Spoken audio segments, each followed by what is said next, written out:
70 000. 70 000, c'est le nombre de femmes excisées en France. J'ai reçu ce chiffre il y a une dizaine d'années environ. Il a provoqué une réaction chez moi. Je me suis dit, qu'est-ce que Jean-Philippe, gynécologue, faisant de la chirurgie, peut proposer à ses patientes ? En tant que scientifique, j'ai regardé. J'ai vu que la technique chirurgicale existait déjà. Malheureusement, elle était récente, elle n'était pas encore codifiée. Il n'y avait pas de manuel chirurgicaux là-dessus. J'ai dû reprendre les techniques anciennes de compagnonnage et j'ai contacté un de mes collègues qui était chirurgien novateur, Sébastien Mazou, à Angers, pour me transmettre cette technique opératoire. S'en sont suivis plusieurs allers-retours à Angers pour apprendre, pas à pas, les gestes de cette technique. Une fois cet apprentissage fait, je me suis quand même posé une question. Ce n'était pas uniquement une réparation chirurgicale dont il s'agissait. Ce problème d'excision était intimement lié à la culture, d'où il est issu, l'Afrique. Il était aussi, pour les patientes, un mécanisme de réparation beaucoup plus large, de réappropriation de soi, beaucoup plus large qu'une technique opératoire. Par ailleurs, il était souvent associé à un syndrome post-traumatique important. Face à ce problème, j'ai dû faire une deuxième rencontre. Il s'agit de Martha Diomandé.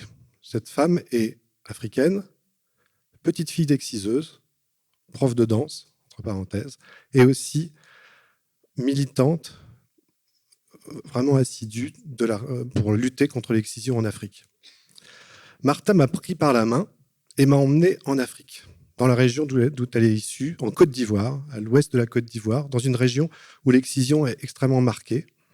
Et ensemble, on a fait des rencontres. Notamment, on a rencontré les matrones, qui sont des personnes extrêmement importantes, qui font les excisions, mais qui sont aussi responsables de la transmission des traditions et de la culture des femmes.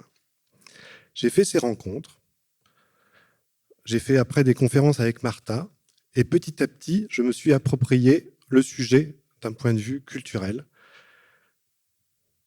C'était la deuxième étape de mon voyage. La première était cérébrale, mon cerveau, le cerveau droit. La deuxième, c'était plutôt mon cœur qui parlait et que j'avais rempli avec des nouvelles croyances. Je ne parlais plus de choses horribles qui étaient arrivées, mais plutôt de poids de la tradition, plutôt de importance de la tradition africaine. Et donc, c'est cette deuxième étape qui m'a accompagné. J'étais à ce niveau-là prêt pour recevoir les patientes en consultation. La première patiente est arrivée. Il s'agissait de Fatoumata. Nos trajectoires étaient vraiment différentes.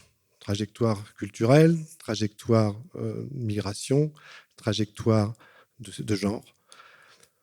J'étais un peu aidé par ce que j'avais déjà appris. Et puis, la rencontre a eu lieu. Chacun s'est mis dans son rôle, soignant, soigné. Chacun a accepté ce rôle-là. Ensemble, on a pu avancer.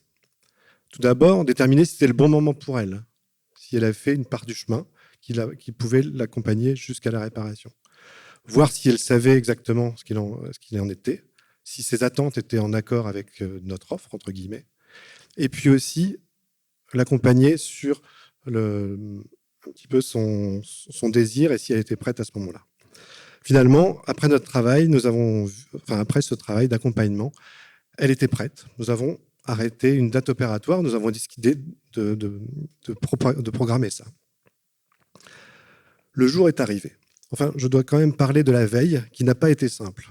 Simple pour moi, tout d'abord, parce que la veille, je me suis retrouvé tout seul, en me disant, mais où es-tu ? Tu vas intervenir sur un organe et tu vas engager la vie de la patiente. Donc, j'étais vraiment pas bien à ce niveau-là. J'imagine que Fatoumata n'a pas été bien aussi la veille, parce qu'elle devait se mettre d'équerre avec sa culture, avec sa famille, se poursuivre dans son projet, et aussi, et ça elle me l'a dit après, souffrir dans une région qui avait déjà souffert. Finalement, le jour est arrivé, le matin est arrivé, et par hasard, mais je ne sais pas s'il y a vraiment du hasard dans cette histoire, j'ai rencontré Fatoumata sur son lit d'hôpital dans l'ascenseur. On descendait ensemble au bloc opératoire. Et là, j'ai croisé son regard. Et dans son regard, j'ai tout vu.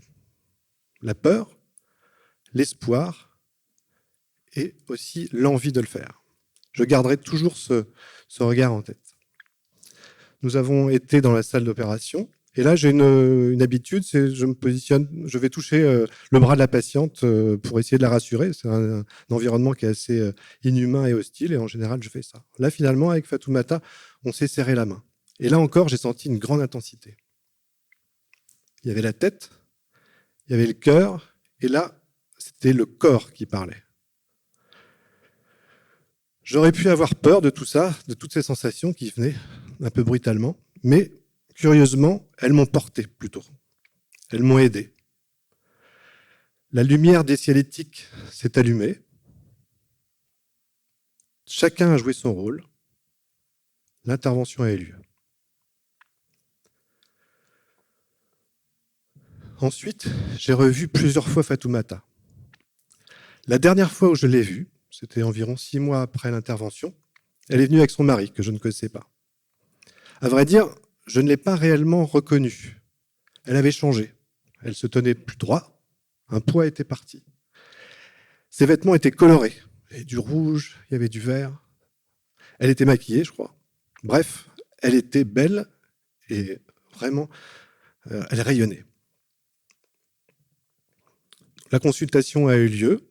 Chacun, nous sommes félicités les uns et les autres de cette chirurgie qui s'était bien passée. Et finalement, j'ai réaccompagné le couple dans la couloir. Et si je me rappelle bien, en quittant, nous étions tous les trois plus droits.